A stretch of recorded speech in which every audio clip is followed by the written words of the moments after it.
عمرك وقفت قدام مرايتك وبصيت في وشك بتركيز؟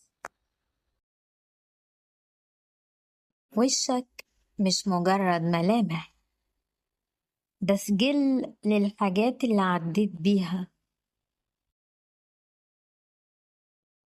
كل ضحكة، كل دمعة، كل لحظة خوف سايبين علامة.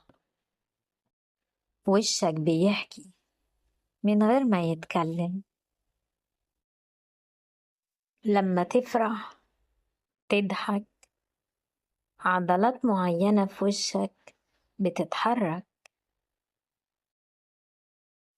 لما تخاف، عينيك بتوسع، حواجبك بترتفع. ولما تحزن، كل حاجة بتنزل لتحت، حتى نظرتك. مفيش إحساس بيعدي من غير ما يسيب علامة، ولو للحظة. في مشاعر بتعدي، بس في تجارب بتفضل. سنين من التفكير، القلق، الوجع، أو حتى الطيبة بيسيبوا خطوط رفيعة حوالين العين. الضحك الكتير بيسيب تجاعيد حلوة حوالين الفم.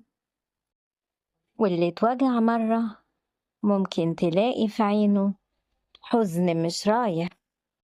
في ناس وشوشهم فيها سلام، وناس تانية كل نظرة فيهم فيها حرب. العلم بيقول إن التوتر بيأثر على وشنا.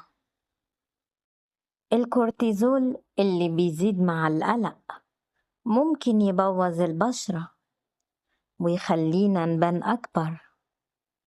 بس الضحك بيحرك عضلات بتقوي الوش، وبيفرز هرمونات بتخلي الوش ينور حرفيا. يعني حرفيا اللي بيضحك كتير وشه بينور. حتى من غير ما تتكلم، وشك بيقول إنك اتألمت أو فرحت أو اتعلمت.